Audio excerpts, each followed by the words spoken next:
Well, few would disagree. It's been a pretty tough 2 years, politically at least for the Prime Minister. Black summer bushfires, COVID, floods, and a poisonous pack of parochial premiers have all taken their toll on Scott Morrison's personal standing, which is reflected in the news poll we just read through with Dennis Shanahan. At the moment, the punters aren't with the Prime Minister. But one big question remains, are they locked in behind Anthony Albanese or just cranky with the PM, meaning he can win them back? Let's go to Word on the Street with Erin Molan.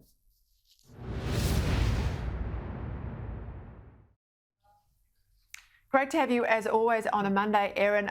I remember very clearly back in 2007, the punters didn't just move away from John Howard, they really embraced Kevin Rudd, particularly young people and women. He became very popular. Now, this isn't what's happening here. Anthony Albanese isn't at all popular. The PM's struggling. Albanese is not picking up those sorts of numbers, which I know would worry the Labor strategists. And I think it should give the PM's team some hope that they can turn this around, but they've got to listen. They've got to listen and understand that people are cranky. They've got issues they want the Prime Minister to address, and they want to be sure he's focused on them and I guess not just the perception about retaining office. What are you hearing out there in the real world?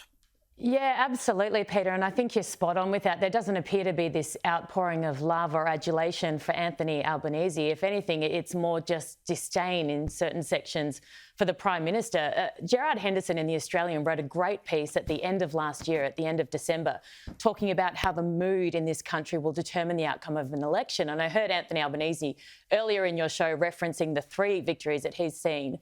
Since World War II, there have been 7 occasions in which the government has been defeated, and he identifies this really quite stark and prominent mood for change in Australian society. Now, at the end of last year, Henderson writes that he didn't feel it existed, but that things could change very quickly. So the big question is, have things changed quickly? Is there a mood for change? I think you make a great point that the PM can come back. He's shown how good he is on the campaign trail, but we hit the streets not to ask who people thought might win, but to ask them how they thought Anthony Albanese would perform on the world stage as our Prime Minister. Look, he's been around for a long time. He would be fine on the international stage. Yeah, it's just a case of him bringing along the Australian people with him. If I listen to my partner, not very well at all. Well, we've given ScoMo a run. It's perhaps time for a change. So if I had to choose between the two, I don't think I'd choose Morrison. Quite well. Has to be better than what we've currently got. Could be okay. Yeah, good to give him a go. Don't know, but he can't be doing a worse job than Scott Morrison, so I would back him. I think he'd do okay. Okay would be my headline. I'm a bit of a Morrison fan. And it's really interesting, Peter, I won't tell you specifically where we got the Vox Pops, but it would be an area that you might naturally align as being more conservative Liberal voters. So that response is quite fascinating. Yeah, look, it says to me, when you look at the news poll, it looks pretty bad for the government, and I'm sure there's, hands in heads tonight in Canberra.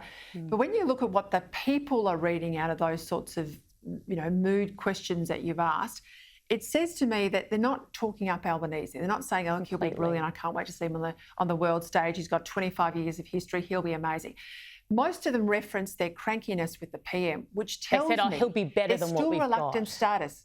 Yes. Correct, right? So there's still reluctant starters with Labor. They haven't sort of signed up to Labor like they did with Rudd in 07. That means there's opportunity for the government. That means that there is this bulk, as Dennis says, of undecided voters, people that have parked their vote with third and minor parties.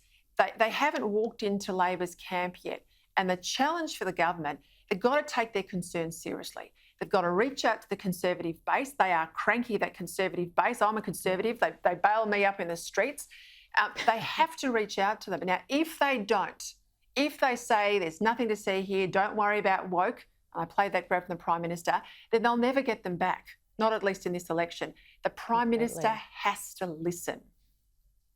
Well, we'll see an example of that tonight at the pub with Paul Murray, which will be fascinating to hear from real people and to get questions, not just from journalists, but from real Australians. So looking forward to that. Talk to me about floods, because I was up in Queensland, as I said last week. Big conversation. Yes, they want people to be supported properly, absolutely. But as taxpayers, They're also concerned that we don't rebuild in areas that might flood again pretty soon, and they want us to be smart about coming back from these floods. What are they telling you?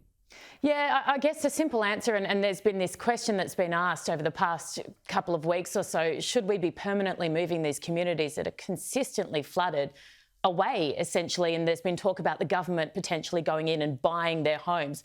But what people need to understand, and you're going to get two very different answers when you talk to people who haven't been impacted by floods and when you go into communities that have been absolutely ravaged. You look at Lismore, for example, $350,000 will buy you a house on a floodplain in Lismore.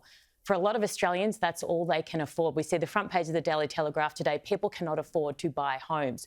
You go a kilometre up the road in Lismore to higher ground, you pay double the price. So these aren't Australians who want to live in areas where they're going to be consistently ravaged and hit by floods. These are Australians who are looking to get a foot in the door and cannot afford to go anywhere else. So the simple answer is, of course, we'd love to move everyone and have everyone safe. But this was a real awful natural disaster event, and generally they've got buildings that have been there for 150 years. Most of the buildings there are built to sustain floods, just not of this epic nature. But we hit the streets and asked people what they thought.